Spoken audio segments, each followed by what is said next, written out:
अच्छा, आप में से कितने ऐसे बच्चे जिनको लगातार ये डाउट रहता है कि यार बैंक या एसएससी एग्जाम की तैयारी करने का बिल्कुल सही तरीका क्या है? भाई मैं कोई कोचिंग ज्वाइन कर लूं या कोई कोर्स खरीद लूं तब मेरी तैयारी अच्छे से होगी, या फिर मैं सेल्फ स्टडी करते हुए घर में रह के फ्री में भी बैंक या एसएससी एग्जाम की तैयारी करके इनको पहले अटेम्प्ट में निकाल सकता हूं। अब guys I am pretty sure कि आप में से मैक्सिमम बच्चों को ये डाउट जरूर आता होगा, और इसी वजह से जब भी हम ये डाउट किसी से भी डिस्कस करते हैं ना, तो सब लोग बहुत बढ़ा चढ़ाकर बस हमें यही बोलते हैं कि यार बैंक या एसएससी एग्जाम के लिए कोचिंग ज्वाइन करने की बिल्कुल जरूरत नहीं है, किसी भी कोर्स को लेने की जरूरत नहीं है। भाई आप बहुत आराम से सेल्फ स्टडी करके भी इन एग्जाम को निकाल सकते हो। पर पता है यहाँ पे सबसे ज्यादा मजे की बात क्या है कि यही लोग जो हमें बात बोलते हैं ना, इन्हीं में से ज्यादातर लोग वो होते हैं जो खुद किसी ना किसी कोर्स को खरीद के तैयारी कर रहे होते हैं। मतलब यहाँ पे हमारे कंफ्यूजन का लेवल और ज्यादा डबल ट्रिपल तक हो जाता है, और बच्चा और ज्यादा कंफ्यूज हो जाता है कि यार कोचिंग में चले जाए, कोई पेड मटेरियल ले ले, या फिर फ्री में सेल्फ स्टडी से तैयारी हो सकती है। सो गाइस आज के वीडियो में ना इस क्वेश्चन को बहुत ही डिटेल में डिस्कस करेंगे, and I am pretty sure भाई एक चीज की आज गारंटी लेने के लिए तैयार हूं कि जिस बच्चे ने इस वीडियो को आज एंड तक देख लिया ना,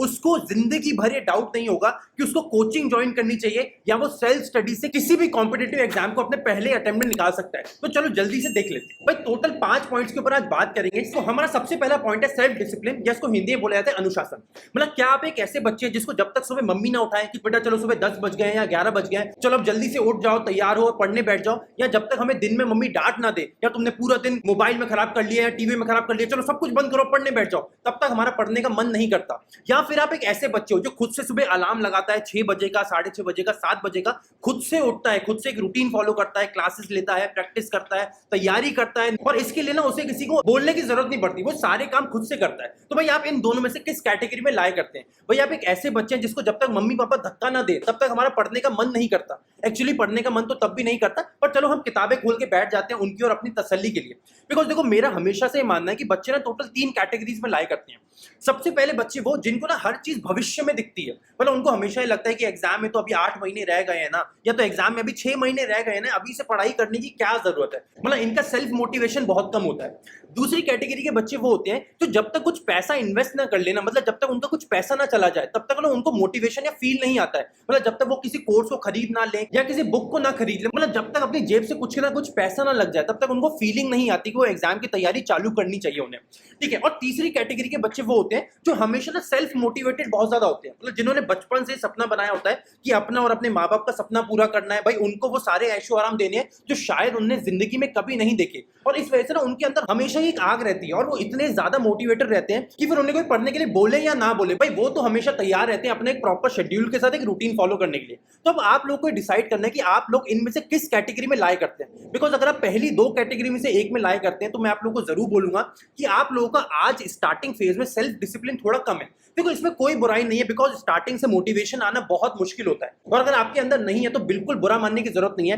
बिकॉज देखो मेरा तो हमेशा से मानना है कि आपका एकमात्र लक्ष्य बस ये होना चाहिए कि भाई मुझे इस साल सरकारी कुर्सी लेनी है। अब उसके लिए अगर मेरा थोड़ा पैसा चला जाता है, मुझे कोई कोचिंग या कोर्स खरीदना पड़ता है तो कोई बात नहीं है, बट अनटिल एंड अनलेस मैं उसके बाद अपना प्रॉपर रूटीन फॉलो करूं और डिलीजेंट होकर बहुत सिंसियर होकर तैयारी करूं। तो अगर आप पहली 2 कैटेगरी में से लाए करते हो तो मैं बोलूंगा भाई आप लोगों को आज ही किसी ना किसी कोचिंग का सब्सक्रिप्शन ले लेना चाहिए। बट अगर आप एक ऐसे बच्चे हो जो हमेशा सेल्फ मोटिवेटेड रहता है तो मैं आप लोगों को डंके की चोट पे बोल सकता हूं कि आप लोग सेल्फ स्टडी करके भी इस एग्जाम को निकाल सकते हो। भाई अगर मैं आप लोगों को अपना ही एग्जाम्पल दूं, बिकॉज मैंने पूरी जिंदगी सेल्फ स्टडी करी है। भाई मैंने बैंक इंश्योरेंस एग्जामिनेशन के लिए 1500 रुपए खर्च करे थे। 500 500 500 भाई 1500 की मैं 3 किताबें लेके आया था, और उसके बाद शायद एक सस्ती सी मॉक टेस्ट सीरीज मैंने खरीदी थी, और दैट्स इट। इसके बाद मैंने इतनी ज्यादा मेहनत करी भाई, उस किताब का हर एक क्वेश्चन लगाया, और आज मैं यहां खड़ा हूं जिसने हर सरकारी एग्जाम जो भी मैंने दिया उसके प्री और मेंस को मैंने अपने पहले अटेम्प्ट में क्रैक करा। तो अभी आपके ऊपर है भाई, आपको समझना पड़ेगा कि आपका सेल्फ डिसिप्लिन आज किस लेवल पे है। अगर बहुत ज्यादा है, एक रूटीन फॉलो कर सकते हो बिना किसी के बोले, तो भाई आप लोग सेल्फ स्टडी कर सकते हो। और अगर आप लोगों को किसी के धक्के की जरूरत होती है तो मैं आप लोगों को दिल से सजेस्ट करूंगा कि आप लोगों को कोचिंग जरूर ज्वाइन कर लेनी चाहिए। ठीक है। अब चलते हैं अपने सेकंड पॉइंट की तरफ कि सर गुड टीचर्स या स्टडी मटेरियल हमें कहां मिलेगा। बिकॉज देखो मैक्सिमम बच्चों के दिमाग में ये होता है कि सर आजकल जितने भी अच्छे टीचर्स हैं वो या तो अपना पेड बैच बेच रहे हैं या किसी ना किसी अच्छे प्लेटफॉर्म पे जिसका हमें सब्सक्रिप्शन खरीदना पड़ता है। फॉर एग्जांपल आजकल बैंकर वाला भी आ गया है या अनअकैडमी आ गया है, तो इनका हमें सर सब्सक्रिप्शन खरीदना पड़ेगा ना। देखो आप लोगों की बात काफी हद तक सही है, बट इनका कॉन्ट्रडिक्शन है यहाँ पे। बिकॉज जितने भी टीचर्स आज बहुत फेमस हो गए या सारे बच्चे जिनको बहुत ज्यादा प्यार करते हैं ना, वो सारे के सारे टीचर्स एक दिन यूट्यूब पे ही अपनी क्लासेस लेते थे। दैट मीन्स कि अगर आप लोग थोड़ी मेहनत करते हो तो आप लोग को यूट्यूब पे सेम स्ट्रैटेजी, सेम मटेरियल और सेम ट्रिक्स आप लोग को बहुत इजीली मिल सकते हैं। अब आप लोगों का अगला क्वेश्चन ये होगा कि सर वो तो पुराने क्लासेस हो गए, पर सर अब तो एग्जाम का पैटर्न बहुत तेजी से इंक्रीज होता जा रहा है, एग्जामिनेशन और मुश्किल होता जा रहा है, सर अब उन पुरानी क्लासेस का कोई फायदा नहीं है। तो भाई आप लोगों ने यहाँ पे एक बहुत इंपॉर्टेंट बात बताना चाहता हूँ कि भाई इन सारे टीचर्स का ग्राफ अनअकैडमी की वजह से नहीं बढ़ा, मतलब अनअकैडमी में आने के बाद ये टीचर फेमस नहीं हुए, भाई ये अनअकैडमी में टीचर्स ही इसीलिए आए थे बिकॉज ये टीचर्स पहले से फेमस थे। इसका मतलब क्या है कि भाई अगर इन टीचर्स को अनअकैडमी पे रहना है तो इनको यूट्यूब पे फेमस बने रहना पड़ेगा। इसका मतलब क्या है कि भाई एग्जामिनेशन कितना भी मुश्किल होता रहे, भाई एग्जाम का पैटर्न कितना भी मुश्किल होता रहे, भाई इन सारे अच्छे अच्छे टीचर्स के यूट्यूब चैनल्स पे आप लोग को फ्री में बहुत सारा कंटेंट हमेशा मिलता रहेगा। भाई फिर चाहे मैथ की बात कर लो, इंग्लिश की बात कर लो, रीजनिंग की बात कर लो, जीके की बात कर लो, भाई आप लोग किसी भी अच्छे टीचर्स के यूट्यूब चैनल पे जाके देख लो, भाई सेम चीज जो ये लोग अनअकैडमी पे अपने पेड बैचेस में सब्सक्रिप्शन में पढ़ाते हैं, वही सेम ट्रिक्स आप लोग को बहुत इजीली इनके चैनल्स में मिल जाएगा। ठीक है, और नेक्स्ट आपका क्वेश्चन होता है कि सर हमें बेस्ट स्टडी मटेरियल कहां से मिलेगा। अब देखो अगर आप लोगों ने कोई कोचिंग ज्वाइन कर रखी है या कोई कोर्स खरीदने का मन बना लिया, भाई तब तो आपको टेंशन लेने की जरूरत नहीं है, आपको वहीं से पीडीएफ मिल जाएंगे। बट अगर आप लोगों ने फिर सेल्फ स्टडी करने का मन बना लिया ना, तो मैं आप लोगों को बोलूंगा आप लोग ना कोई भी एक सोर्स फॉलो करो, बट उसको बहुत डिलीजेंटली फॉलो करो। भाई अगर आप लोग कोई बुक फॉलो करते हो तो मैं आप लोगों को ये कभी नहीं बोलूंगा कि यार 10 बुक फॉलो करो, मैं आप लोगों को बोलूंगा यार एक बुक फॉलो करो, उसके हर क्वेश्चन को 5-5 बार लगा के देखो। देखो चाहे कोई भी सब्जेक्ट हो, भाई उसकी इतनी बेहतरीन बुक्स आपको बाजार में मिल जाएंगी ना कि अगर उस एक सब्जेक्ट के लिए उस एक बुक को भी आप लोगों ने लगा लिया ना, तो भाई आप लोग का एग्जामिनेशन डंके की चोट पे इस बार पहले अटेम्प्ट में निकल जाएगा। बट इसी के साथ अगर आप लोगों को लगता है कि सर एग्जाम में टाइम बहुत कम है, भाई मुझे तो एक प्रॉपर कॉन्क्रीट प्लान चाहिए, मुझे एक ऐसी जगह चाहिए जहां पे मुझे प्री और मेंस का कंटेंट एक साथ मिल जाए, तो भाई मैं आप लोगों को बोलूंगा कि आप लोग इसमें गाइडली का पीडीएफ बंडल बाय कर सकते हो अगर आप लोग सेल्फ स्टडी करना चाह रहे हो तो, बिकॉज गाइडली के पीडीएफ बंडल से अच्छा मटेरियल मुझे अभी तक नहीं मिला। और जितने भी बड़े बड़े टीचर्स हैं जो अनअकैडमी पे या यूट्यूब पे पढ़ाते हैं ना, वो सब के सब गाइडली के मटेरियल से ही पढ़ाते हैं। तो अगर आपको लगता है तो आप लोग गाइडली का बंडल बाय कर सकते हैं, लिंक मैं आप लोगों को वीडियो के डिस्क्रिप्शन में दे दूंगा। बट अगेन बोलूंगा भाई सेल्फ स्टडी को मैं हमेशा बहुत ज्यादा इंपॉर्टेंस देता हूं, ना कि कोचिंग को। तो अगर आप लोगों ने कभी भी मेरे वीडियोस देखे हैं या अगर आप लोगों को कभी भी ये लगा है कि यार चिराग सर जैसा बनना है या चिराग भैया जैसा बनना है, तो मैं हमेशा आप लोगों को बोलूंगा कि अंदर की आग इतनी ज्यादा रखो कि फिर चाहे कोई बोले या ना बोले, आपकी सेल्फ स्टडी हमेशा बैंग ऑन रहनी चाहिए। ठीक है, तो ये सेकंड पॉइंट की बात हो गई। अब बात करते हैं थर्ड पॉइंट की कि सर चलो आपके बोलने पे हम सेल्फ स्टडी कर भी लें, भाई हम खुद से तैयारी भी कर लें, बट सर हमारे डाउट कहां से क्लियर होंगे। जब पढ़ते पढ़ते जो हमें डाउट आएंगे, जो कोई क्वेश्चन हमसे सॉल्व नहीं होगा, वो हम कैसे क्लियर करेंगे। भाई मैं आपको ना यहाँ पे इसके 2 सोल्यूशन दे रहा हूँ। भाई कोई सोल्यूशन जमता है तो ठीक है, नहीं तो आप लोग कोचिंग ज्वाइन कर सकते हो। भाई पहला सोल्यूशन ये है कि सबसे पहले ना आप लोग एटलीस्ट 1 या 2 बच्चों को ढूंढो जो आपके साथ इस एग्जामिनेशन की तैयारी कर रहे हो और वो लोग भी इसी साल का एग्जामिनेशन टारगेट कर रहे हो, और कोशिश करो कि आप लोग ने एक कॉम्पिटिटिव एटमॉस्फेयर एनवायरनमेंट क्रिएट कर सको जहां पे आप लोग डाउट सॉल्विंग एक दूसरे के साथ कर सको। अच्छा यहाँ पे एक करेक्शन कर दूं, मैं आप लोगों को ग्रुप स्टडीज करने के लिए नहीं बोल रहा हूं, मैं ये नहीं बोल रहा हूं कि साथ बैठ के पढ़ना है, मैं आप लोगों को बोल रहा हूं कि साथ में पढ़ना है। मतलब अगर आप लोग अपने घरों में बैठ बैठ के पढ़ाई भी कर रहे हो तो आप लोग कोशिश करो कि भाई अगर फॉर एग्जांपल आपने आज मैथ का चैप्टर उठाया परसेंटेज, तो कोशिश करो कि आप लोग सेम डे पे परसेंटेज का चैप्टर चालू करो और सब लोग एक दूसरे को एक टारगेट देके बैठो कि भाई अगले 5 दिन के अंदर हमें एक परसेंटेज का चैप्टर कंप्लीट करना है और इसके इतने इतने इतने क्वेश्चन लगाने हैं। तो इस तरीके का अगर आप लोग एनवायरमेंट बना सकते हैं तो आप लोग को बहुत ज्यादा बेनिफिट हो जाएगा। सेकंड तरीका यह है कि आप लोग कोई एक अच्छा सा टेलीग्राम ग्रुप ज्वाइन कर लो, बिकॉज मैं काफी बार देखता हूँ कि बहुत बेहतरीन टेलीग्राम ग्रुप्स हैं जहां पे कोई एक बच्चा अगर एक क्वेश्चन डाल देता है ना, तो उसका सोल्यूशन लेके एक बच्चे नहीं बल्कि 10 बच्चे उसका सोल्यूशन देते हैं उसको अलग अलग तरीके से। यार तुझे इस तरीके से समझ आ गया तो ठीक है, नहीं तो ये भी एक तरीका है, नहीं तो ये भी एक तरीका है। मतलब मुझे टेलीग्राम ग्रुप्स इस बारे में बहुत पसंद आते हैं, तो आप लोग कोई अच्छा टेलीग्राम ग्रुप भी ज्वाइन कर सकते हैं।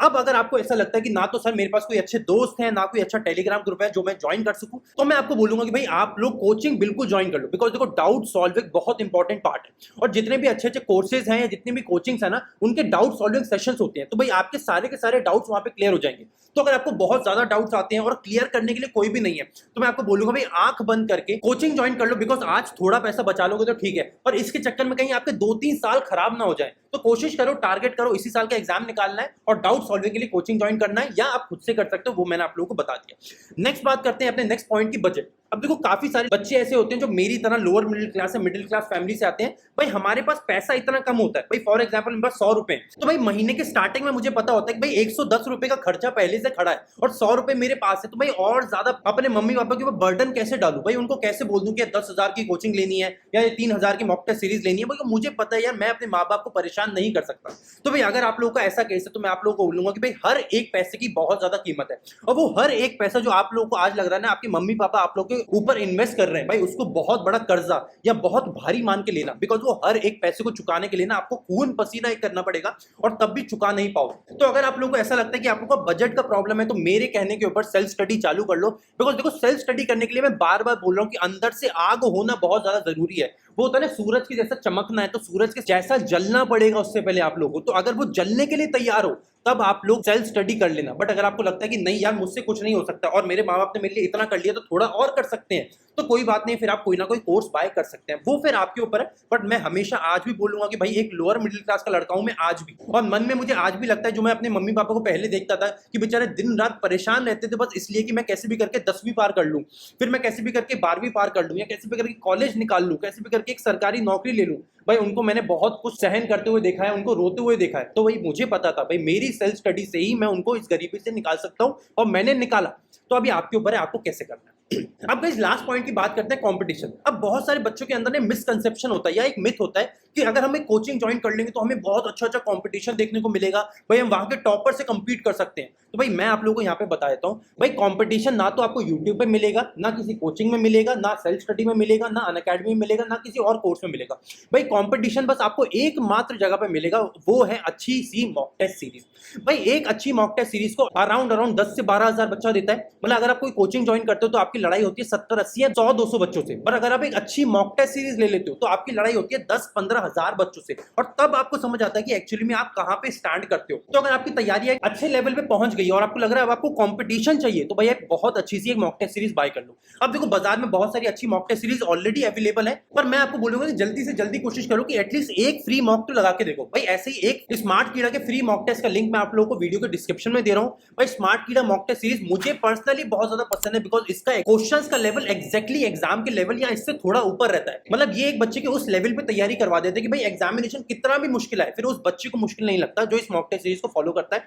तो लिंक मैं वीडियो के डिस्क्रिप्शन में दे दूंगा। सो गाइस ये थे टोटल 5 पॉइंट्स जो मुझे लगता है आप लोगों के सारे डाउट्स को क्लियर कर देंगे कि भाई अब आप लोगों को कोचिंग जाना चाहिए या आप लोगों को सेल्फ स्टडी करना चाहिए। मुझे नीचे वीडियो के कमेंट सेक्शन में जरूर बताइएगा कि क्या आप लोगों को आपके सारे क्वेश्चन के आंसर यहाँ पे मिल गए हैं, या स्टिल अगर आपके मन में कोई भी डाउट है या आपको लग रहा है यार नहीं यार अभी भी मुझे ये डाउट रह गया, तो भाई बिना सोचे समझे बिना झिकझिकाए इस वीडियो के कमेंट सेक्शन में कमेंट कर देना, और मैं अपनी तरफ से पूरी कोशिश करूंगा कि अगले 24 घंटे के अंदर अंदर आप लोग के हर क्वेश्चन का आंसर कर सकूं। सो गाइस इसी तरह बने रहिए द अल्फा बैंकर चैनल के साथ। अगर आप लोगों को आज का वीडियो पसंद आए तो वीडियो को लाइक जरूर करिएगा, और अगर आप चैनल को पहली बार विजिट कर रहे हैं तो चैनल को सब्सक्राइब करके जरूर जाइएगा। और मिलते हैं अगले वीडियो में। Till then take care and bye bye.